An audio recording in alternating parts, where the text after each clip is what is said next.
Very, very. And so, though Jim is retiring, going out to pasture, he calls it, we present this gift as a token of our continuing friendship and esteem.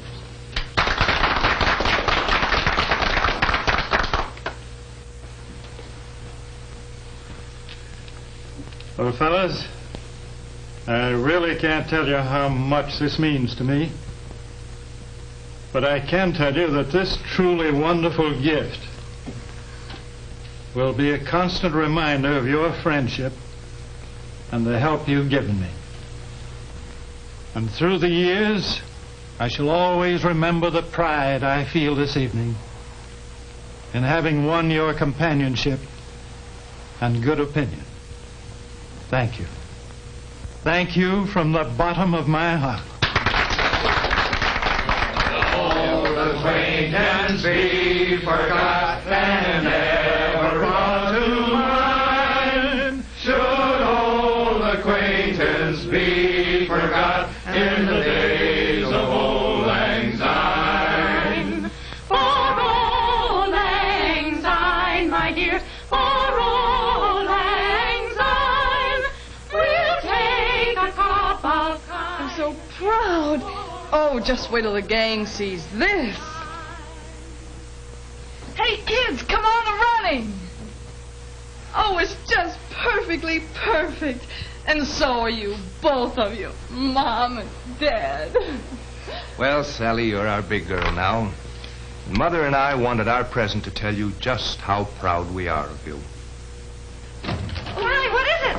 Collection, Mrs. Brown. Oh, my God. Oh, Sally, that's beautiful. Oh, I could go in chemistry twice for something like that.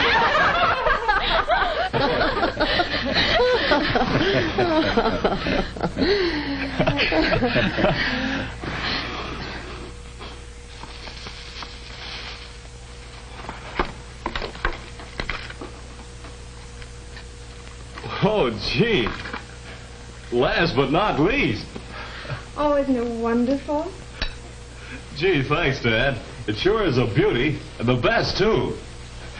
Maybe I can get places now on time, and that'll be something. Yep, that'll be something, all right, if you do. Huh? I guess I was like that, too, when I was your age. You know, my father was a stickler for being on time. He preached and preached on the value of time, the importance of it, how much it meant to others, as well as yourself. Like a lot of young fellows that sort of went in one ear and out the other then. But as I grew older, I learned how right your grandfather was.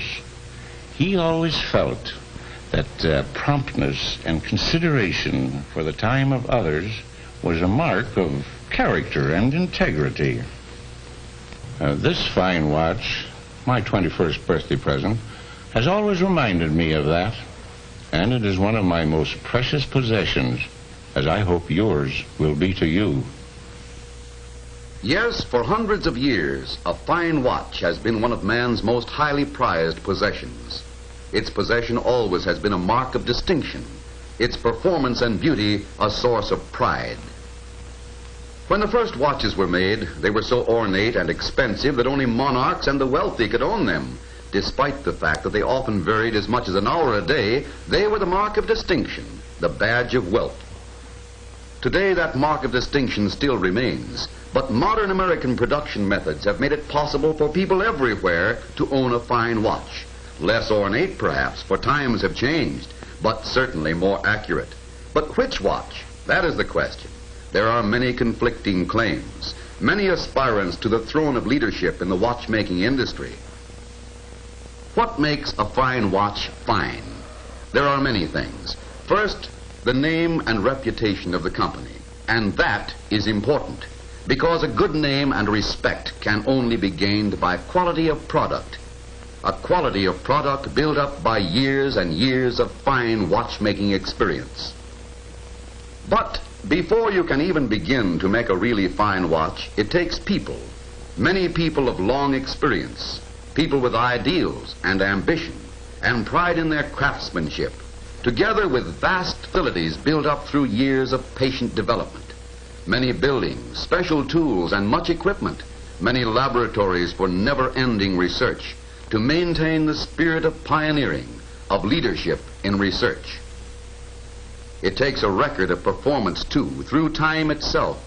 Time, the test of any product, during which a product survives, grows, and becomes a byword for satisfactory performance through long years of service.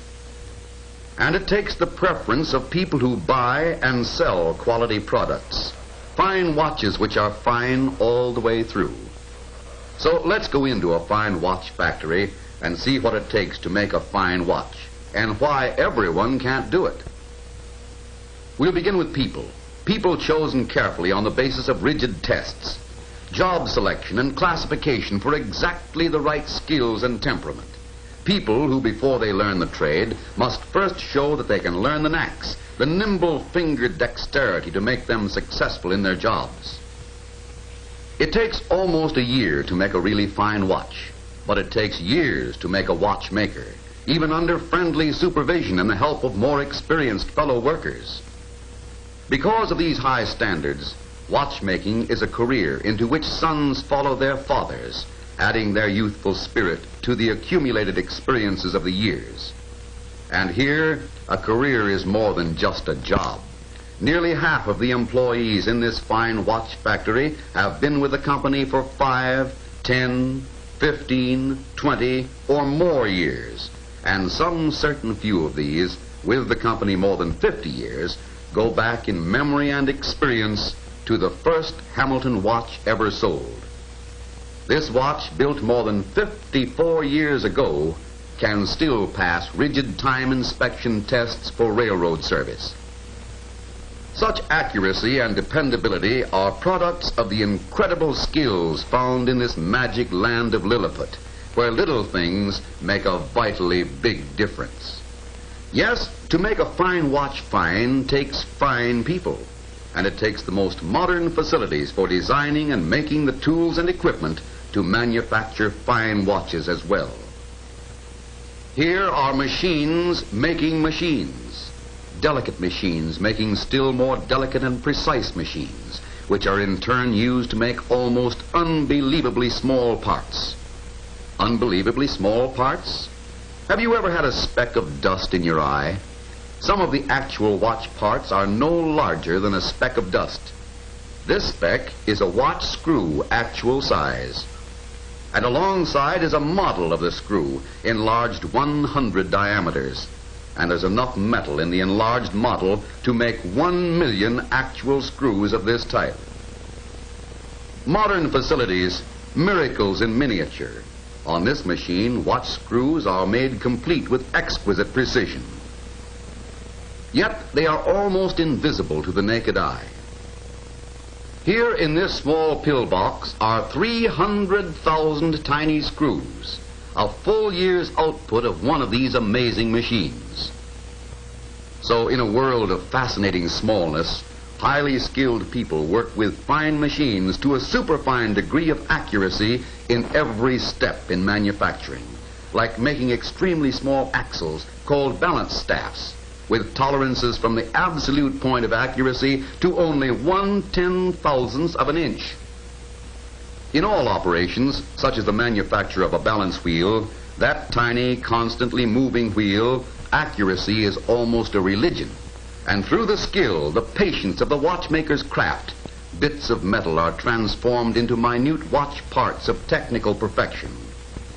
These craftsmen have drilled holes so small through pieces of metal that they cannot be seen by the naked eye until light is placed behind them. And just to keep in practice, a technician recently drilled a hole in a hair, his way of demonstrating the type of minute operation without which the manufacture of really accurate small timepieces would be impossible. People, machines, and metals. There's accuracy in metals, too. Take, for example, the hairspring of America's fine watch. Here is the beating heart, pulsing 5 times each second, controlling the operation of the balance wheel and determining the accuracy of the watch. Although it is called a hairspring, it is sometimes only 1/5 as thick as a human hair. and because of its small size and the job it has to do, it must be as nearly perfect as human skill can make it. In this steel mill, materials are weighed to split fractions of an ounce on scales that can weigh an eyelash, can weigh a fingerprint. In the making of metal for this hairspring, it takes careful control of the ingredients and careful control of the heat and a lot of patience and know-how. The exclusive alloy known as Allenvar Extra is produced by this miniature steel mill in 10-pound ingots, only 2 pounds of which are actually used. Without Allenvar Extra, the amazing and record-shattering performance of Hamilton marine chronometers and other wartime pieces would never have been achieved. It is now used in all watches made by this company. When you are making the finest hairsprings in the world, you watch that raw material like an incubator baby. A half-ton a year total output and only 25 pounds of that usable. Steel alloy, much more precious than gold, ounce for ounce, when it's made into hairsprings. A pound of Allenvar Extra hairsprings would be worth nearly $1 million. Although it does its part to make a fine watch fine, finished alloy is only a raw material. Before it can be used, it must be fabricated, shaped to its purpose. So the ingot is forged into a rod. The rod is turned and swedged, beaten and stretched, and then processed and extended to 60,000 times its original length. From a 20-inch rod, 20 miles of mirror-finished ribbon, finer than a hair, produced from start to finish under exacting laboratory conditions for quality control. But there's still more to it than that. The flattened ribbon of wire is precisely coiled, permanently set by heat into its final spiral shape, and then through incredibly delicate operations installed on the balance assembly.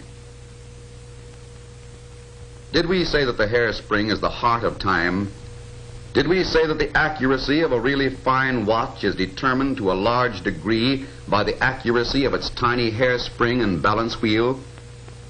Only in this factory will you see this machine, an amazing electronic vibrator, a machine that measures with microscopic precision the exact length of hairspring needed to make the completed watch a really accurate fine watch. By testing no more than the hairspring and balance wheel with no other gears, springs, nor any of the other vital watch parts, this machine can yet tell with almost absolute precision how fast or slow a watch will run before it is assembled. In 1769, when James Watt patented his first steam engine, he was proud of his manufacturing accuracy, as demonstrated by the fact that certain parts of the engine were machined to tolerances of 1/10 of an inch. Today, parts that go into a really fine watch are made to tolerances as small as 1/10,000th of an inch, some even to 1/100,000th of an inch, and instruments are used that can measure 1/1,000,000th of an inch. To make fine American watches, special precision measuring instruments, gauges, and tests had to be developed. Measurement and remeasurement, inspection and reinspection, check and double check. Fine watchmaking is the ritual of accuracy and the worship of precision. Of the 2,000 operations which go into the making of a fine watch, nearly half are inspections, and 20% of these are double inspections, or inspectors inspecting inspectors. A speck of dust and 40 pounds of bread dough. What has this to do with watchmaking? A great deal, it seems, when you realize that every morning this amount of bread dough is mixed and used throughout the factory to remove specks of dust, chips and filings from small parts which have just been machined. Bread? Then how about honey to go with it? Ordinary honey is used to hold tiny jewels together during the manufacturing operation. Jewels, those tiny bits of extremely hard and precious stone, rubies and sapphires synthetically produced, which serve as bearings for moving parts. These bearings are so frictionless, movement so effortless, that a fine watch could be kept running for 4,000 years on the power used in lighting a 25-watt light bulb for 1 hour. To reduce friction in the vital parts, all fine watches have 17 or more jewels. This is the minimum number. More jewels can be used in watches, but it is important to understand that 17 or more jewels do not necessarily make a watch fine. That the measure of a good watch lies not alone in the number of jewels it may have, but in the attention that is given to every detail in the design, planning, manufacture, finishing, and assembly of every part that goes into a watch. Friction is the bugaboo of all machinery. In a fine watch, it is avoided like the plague. Oil is a friction fighter, so the watch oil to fight friction and prevent wear must be the finest of the fine. Here in miniature scale is a complete oil refinery producing what is probably the world's finest watch oil. A single flask like this is enough to lubricate 500,000 watches, and yet most of this precious lubricant, which costs about $6,000 a gallon, is thrown away because it is delivered drop by drop to the watch assemblers. Then it is kept clean and fresh by a delivery schedule in which every 2 hours the leftovers are carefully wiped away and replaced. It takes nearly 9 months to complete the 2,000 operations that go into the making of a really fine watch, but it takes nearly 2 years from the time a new watch movement is conceived to the delivery of the first production unit. During this time, more than 100,000 man-hours of design, careful engineering, and specialized skills go into the development of the new movement and the precision tools and equipment needed to build it. Here are watches that were never made. That is, after time and money went into their development, they were never put into production because they didn't measure up to the standards which make America's fine watch. To make a fine watch fine takes many laboratories. Laboratories for testing old and new materials. Laboratories for the control of quality. Laboratories where heat and extreme cold answer critical questions, where metals are twisted and torn apart. Laboratories where the answers to scientific problems are found on machines and measuring instruments that can see the invisible or can weigh a pencil mark. Laboratories where the highest development of nearly every science known to man plays a part in the production of a really fine watch. And research is an endless task. Almost since the beginning of time, man has been asking the question, what time is it? Here the question is, what time really is it? Imagine building a timepiece so accurate, so faithful in its measurement of time that nowhere in the world was there a machine precise enough to check its error. This is what happened when the famous Hamilton marine chronometer was produced for our Navy during the war. To check this chronometer, built in mass production in defiance of watchmaking tradition, the electronic comparator was developed for the Naval Observatory to show variations measured in 1/200th of a second. And the time microscope, forerunner of all rapid timing devices used today, is so precise that it reduces measurements which used to take days to less than half a minute. This magic lantern, the time projector, helps check the accuracy of tiny watches which have no second hands, enlarging the minute hand on a screen so that otherwise imperceptible movements can be accurately measured. Yes, it takes some of the world's most precise scientific measuring instruments to make sure that a fine watch is really fine. With the work of many hands, American production methods are making it possible for people in all walks of life to own fine watches. American craftsmanship with American men and women, with the wisdom of experience working alongside the eager spirit of American youth, with patience and skill and pioneering enthusiasm, all these produce the finest watches that human ingenuity can design. You can tell a man or woman by the watch he or she wears. People know that the possession of a fine watch is a mark of distinction. And fine jewelers everywhere know the story behind a fine watch, the inside story that makes the vital difference, for they hear the words of praise and of satisfaction, or the words of complaint and regret. Even more today than in days of old, a fine watch is a precious possession and a highly prized gift.